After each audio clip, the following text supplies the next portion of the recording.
देख रहे हैं नेटवर्क 33 राजकुमार के साथ। तो चलिए पढ़ते हैं आज की कहानी की ओर। दोस्तों, हमारे शहर में एक प्रोग्राम था जिसे अटेंड करने के लिए मेरी सिस्टर भी गई हुई थी और मुझे देर रात अपनी बहन को लेकर घर लौटना था। इन दोनों समय बिल्कुल भी सही नहीं चल रहा था क्योंकि एक बंदा भी घर से बाहर नहीं निकल सकता था। चोर और गुंडों का डर कुछ ऐसा ही बैठने लगा था कि कुछ लोग तो अपने घर से बाहर ही नहीं निकल पाते थे। लेकिन अब जो भी हो, मुझे तो अपनी बहन के लिए बाजार निकलना पड़ा। मेरे साथ मेरे गांव का एक लड़का प्रीतम भी था। प्रीतम को साथ लेने का मेरा यही मकसद था कि कहीं कोई लड़ाई झगड़ा हो गया तो फिर कोई तो मेरे साथ होना चाहिए। जब हम लोग प्रोग्राम में पहुंचे तो पता चला कि अभी प्रोग्राम को पूरा होने में करीब 2 घंटे का वक्त बचा हुआ है और इस समय हम कहीं भी आराम कर सकते हैं। तो इस बार हमने भी आराम करने के बाद बजाय कहीं बाजार में टहलने के बारे में सोचा। हमारे बाजार में एक ऐसी भी गली थी जहां सच में बहुत ही सस्ती सस्ती चीज़ें मिलती थी। कुछ लोग उस बाजार को चोर बाजार के नाम से भी नवाजा करते थे। पहले मैंने उस बाजार में कभी भी अपने कदम नहीं रखे थे, लेकिन आज सिर्फ घूमने के खातिर हम उस बाजार में घुस गए। उस बाजार की एक एक चीज़ को मैं बहुत अच्छे से नोट करने लगा। चारों तरफ एकदम सन्नाटा था और दुकानदार भी चुपचाप बस अपने अपनी दुकानों पर सामान बेच रहे थे। और इसी बीच जब मेरी नज़र आईफोन पर पड़ी तो मैं उसकी प्राइस पूछने लगा। जब मैंने उसकी प्राइस सुनी तो सच में मैं हैरान रह गया। उस फ़ोन की कीमत मात्र 4000 रुपये थी। लेकिन फिर प्रीतम ने कहा, अरे यार, यहाँ का माल बहुत ख़राब बिकता है, जिस वजह से ये लोग इतना सस्ता बेचते हैं। इससे अच्छा है हमें यहाँ से चलना चाहिए। और फिर उसके बाद प्रीतम की बात मानते हुए मैं वापस मुड़ा। मुझे उसे एक दुकान के पास काफ़ी देर से कुछ अजीब सा नज़र आ रहा था जो काली काली परछाई के रूप में था। पहले तो मैंने उसके ऊपर ज़्यादा गौर नहीं किया, लेकिन बाद में वो परछाई मेरे पीछा करने लगी। बर्दाश्त करता रहा मैं और वो बार बार यूं ही हमारे पीछे पीछे चल रही थी। रात के करीब 12:30 बजने को आए थे और बाजार में एक तरफ प्रोग्राम चल रहा था तो दूसरी तरफ अंधेरे की एक मोटी चादर ने अपनी कयामत से एक सन्नाटा बिछा रखा था। इस अच्छे खासे मौसम का हाल पूरी तरीके से नाश तो तब हो गया जब अचानक ही प्रीतम सहम उठा। प्रीतम ने बताया कि उसे यहाँ पर कुछ अजीब सा एहसास हो रहा है।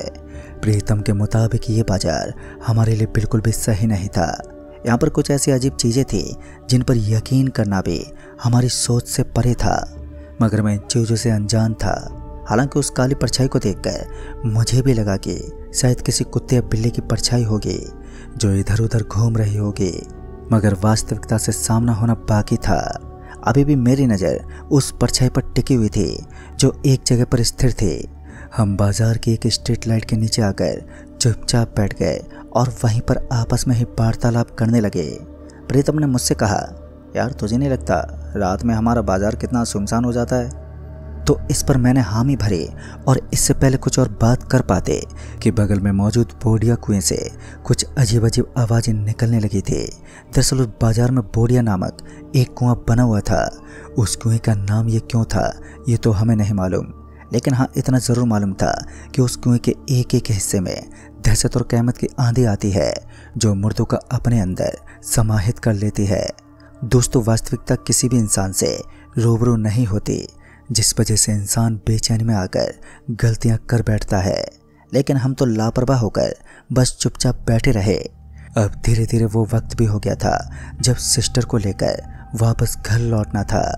हमें पता चला कि अभी भी प्रोग्राम में थोड़ा वक्त रह गया है, तो हम वहीं पर बैठे रहे और इस जोरदार सन्नाटे के बीच अचानक ही हल्की हल्की बारिश होने लगी। हमें उम्मीद तो नहीं थी कि बहुत ही जल्द बारिश शुरू हो जाएगी, लेकिन मौसम का हाल कौन जान सकता है। और इसी बीच प्रीतम के साथ से एक मोबाइल फ़ोन नीचे गिर गया। तभी मैंने देखा कि ये प्रीतम का फ़ोन तो नहीं था, फिर किसका था?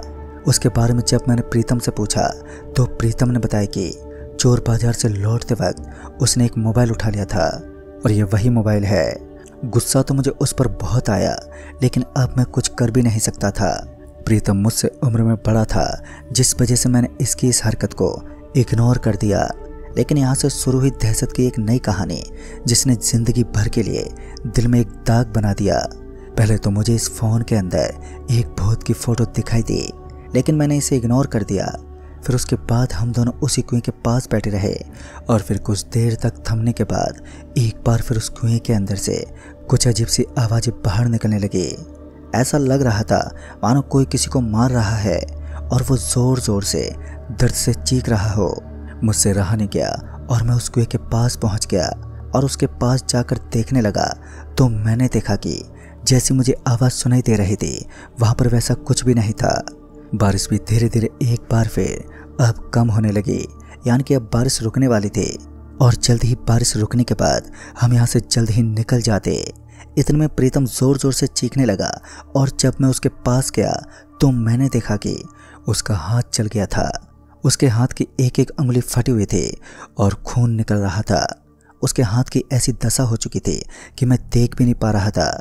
मुझे उबाकियाँ उठने लगी। तभी मैंने प्रीतम से कहा, प्रीतम तुम ठीक तो हो ना? मैंने इतना तो कहा, लेकिन दर्द से कराहता हुआ प्रीतम बुरी तरह से कांप उठा। मैंने प्रीतम का दूसरा हाथ पकड़ा और उसे अपने साथ चलने को कहा ताकि वो अस्पताल में जाकर अपने हाथ का इलाज करवा सके, लेकिन उसने इनकार कर दिया। और फिर कुछ ही देर के बाद अब उसकी आंखें लाल हो चुकी थी और पूरा का पूरा शरीर अब गर्म हो चुका था। उसके शरीर में एक अलग ही ताकत उसे महसूस हो रही थी। पहले तो उसने मेरा गला पकड़ा और मुझे उस दीवार से नीचे फेंक दिया। पता नहीं उसके अंदर इतनी एनर्जी कहाँ से उठ रही थी कि लगातार उसने उल्टे सीधे काम करने शुरू कर दिए। पहले तो मुझे दूसरी तरफ फेंक दिया और कुएं के पास पड़ी एक लकड़ी से सब कुछ तोड़ने लगा। आज यह सब मुझे इतना भयानक लग रहा था कि मैं इन चीज़ों को अपने शब्दों में बयान नहीं कर सकता। काफ़ी देर तक तो मैं वैसे ही प्रीतम की इस हालत के लिए खुद को जिम्मेदार ठहराता रहा, लेकिन बाद में जब मेरी नज़र उस फ़ोन पर गई तो मैंने देखा कि उस फ़ोन के अंदर एक भूत की फ़ोटो थी जिसकी आंखों से लाल लाल रंग का धुआं निकल रहा था। भले इस वक्त तक प्रीतम पूरी तरीके से किसी के कंट्रोल में हो चुका था, लेकिन जब उसने अपने शरीर को आराम दिया तो वो बेहोश होकर वहीं ज़मीन पर गिर पड़ा।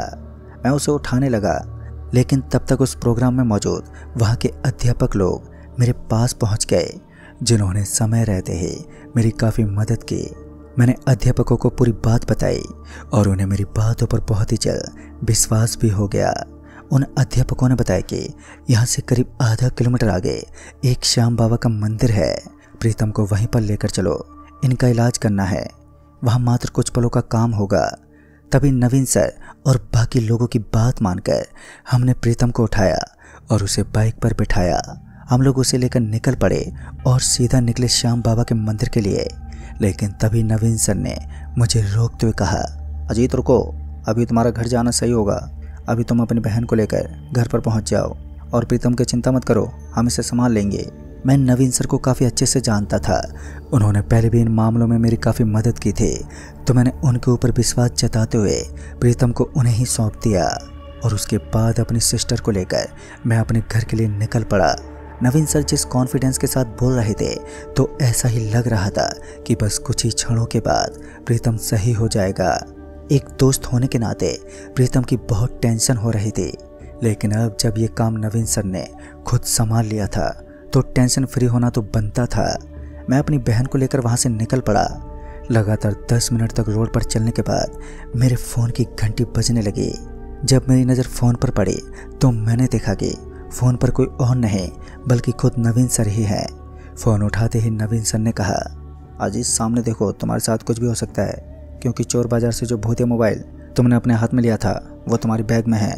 यानी कि प्रीतम ने जो मोबाइल वहाँ से उठाया था वो मेरी बैग में था। सामने की तरफ देखने से पहले ही एक तेज तर्रार ट्रक ने मुझे बहुत जोर की टक्कर मार दी। नवीन सर अभी भी फ़ोन पर थे। करीबन 10 फीट ऊपर उछलने के बाद मैं धड़ाम से नीचे गिर पड़ा और मैं वहीं मुंह के बल गिर पड़ा, जिस वजह से मेरे मुंह में भी काफ़ी चोटों का एहसास हुआ। ज़मीन पर गिरने के बाद मैंने नवीन सर को धीरे धीरे सब कुछ बताना शुरू कर दिया, लेकिन सर में चोट लगने की वजह से मेरी आंखों के सामने काला काला सा अंधेरा छाने लगा। मुझे क्या मालूम था इस मोबाइल की वजह से ये सब हो रहा है। और फिर उस मोबाइल के अंदर से एक आवाज़ निकलने लगी। इस आवाज़ को सुनकर ऐसा लग रहा था मानो मैंने कोई भयंकर भूत को देखा हो। उसी समय मैं बेहोश हो गया और उसके बाद जब मेरी आँख खुली तो मेरी बहन मेरे पास ही थी, लेकिन अब तक मेरी बहन पूरे तरीके से दर्द से जूझ रही थी और हम दोनों बुरी अवस्था में सड़क पर पड़े हुए थे। अब होश में आने के बाद भी मैंने अपने फ़ोन से काफ़ी फ़ोन लगाने की कोशिश भी की, लेकिन मेरे हाथों ने अब काम करना बंद कर दिया था। फिर एक बाइक मेरे पास आकर रुकी जिस पर 3 लफंगे सवार थे जिनके हाथ में हथियार भी थे, और उन्होंने मेरी बहन को एकदम से पकड़ लिया। इस हालत में भी मेरा पूरा शरीर गुस्से से भर गया, लेकिन उसी दौरान जब उन्होंने मुझे हाथ लगाया तो मुझे बिलीव हुआ कि आज की दुनिया में कुछ अच्छे लोग भी मौजूद हैं। उनमें से एक तो नीचे उतर गया और उन्होंने हमें किसी तरह अस्पताल तक छोड़ दिया। तब तक तो मुझे होश था, और अस्पताल में आने के बाद मेरी आंखें बंद हो गई, और उस मोबाइल ने मेरी ज़िंदगी में काफ़ी बदलाव कर दिए। और बाद में धीरे धीरे उस मोबाइल की सारी ताकत हमारे शरीर से नॉर्मल होने लगी, और प्रीतम भी जल्दी ही ठीक हो गया। लेकिन इस घटना से हमें पता चला कि चोरी की गई कोई भी चीज़ ज़्यादा देर तक हमारे पास नहीं टिकती। या तो वो हमारी ज़िंदगी को तबाह कर देती है, या फिर उसके पीछे का कुछ और ही कारण होता है। सच बताऊं तो उस दिन के बाद मैंने उस मोबाइल की कोई भी खोज जानने की कोशिश नहीं की, क्योंकि क्या पता किस दिन मेरे साथ उस मोबाइल का एक और बड़ा हादसा जन्म ले ले। लेकिन कुछ जनों ने मुझे उस मोबाइल की कहानी भी बताई, जिसे सुनकर मेरे शरीर में कभी छूटने लगी। तो दोस्तों, इस कहानी में बस इतना ही। कहानी आपको पसंद आई हो तो वीडियो को लाइक शेयर जरूर कर दें, और साथ ही हमें कमेंट बॉक्स में नीचे जरूर बताएं। तो मैं जल्दी मिलूंगा ऐसे एक और नई कहानी के साथ। तब तक के लिए बाय एंड टेक केयर।